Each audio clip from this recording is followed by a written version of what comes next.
দীর্ঘদিন ধরেই নানাবিধ সংকটে থমকে আছে দেশের আবাসন খাত। তার উপর ২০২৬-২৭ অর্থ বছরের প্রস্তাবিত বাজেট এই সংকটকে করেছে আরও ঘনীভূত।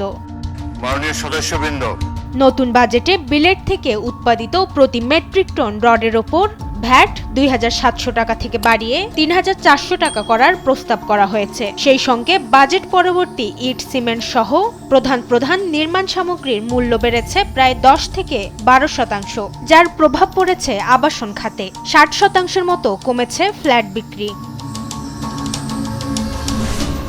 এমন পরিস্থিতিতে অনেকটা দিশেহারা দেশের আবাসন খাতের শীর্ষ সংগঠন real estate and housing association of Bangladesh REHAB. এ খাতে মূলধনী করকে জনগণের জন্য জুলুম বলছেন সংগঠনটির প্রেসিডেন্ট। তার মতে, এভাবে চলতে থাকলে মুখ থুবড়ে পড়বে দেশের আবাসন খাত।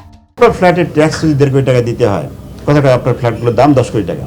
তাহলে আপনাকে 15% মানে ১.৫ কোটি পে করতে হবে। তো ১.৫ কোটি থাকলে তো আপনি নিজেই বাড়ি করতেন, নাই বলে তো আপনি ডেভেলপে আসছেন। তাহলে এখন আপনি ১.৫ কোটি কোথায় পাবেন? হ্যাঁ, উনি যদি কখনো বিক্রি করেন, সেল করেন, তখন না গেইনের প্রশ্ন আসবে, ট্যাক্সের প্রশ্ন আসবে। কিন্তু কোনো বেচা কেনা ছাড়াই বলা হচ্ছে, তার সেটার নাম দেওয়া হচ্ছে মূলধনী ট্যাক্স। আমরা বলবো এটা বাংলার জনগণের জন্য জুলুম। পরিস্থিতি থেকে উত্তরণে অবিলম্বে এই মূলধনী কর প্রত্যাহারের জোর দাবি রিহ্যাবের। পাশাপাশি আবাসন খাতকে সচলে এবং সাধারণ ক্রেতাদের নাগালের মধ্যে আনতে ফ্ল্যাট ও প্লটের রেজিস্ট্রেশন খরচ কমানোর দাবিও জানান তিনি। এই 15% ট্যাক্স যেটা আরোপ করেছেন, মূলধনী ট্যাক্স, এটা প্রত্যাহার করেন। রেজিস্ট্রেশন খরচটা কমিয়ে নেন, লোনটা সিঙ্গেল ডিজিটে নিয়ে আসেন।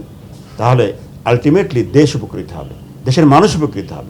আবাসন খাতকে ঘুরে দাঁড়াতে সরকারের প্রয়োজনীয় সহযোগিতা চান রিহ্যাব প্রেসিডেন্ট।